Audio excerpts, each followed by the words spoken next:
السلام عليكم ورحمة الله وبركاته دمان ولا Soomaaliyeed meel kasta aad joogtaan waa anigoo ah Macalin Shariif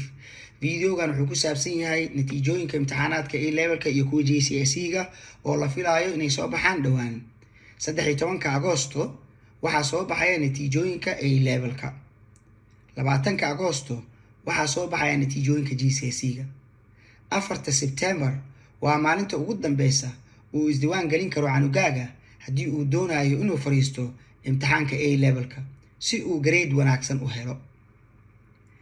17 September waa maalinta ugu dambeysa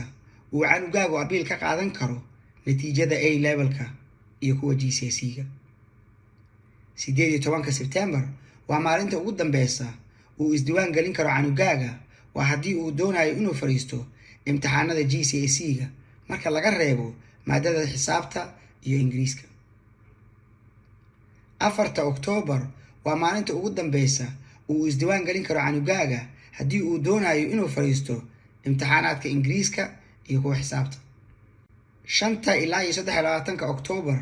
dhammaan ardayda isdiiwaan gelisay waxay fariisanayaan imtixaanka A-levelka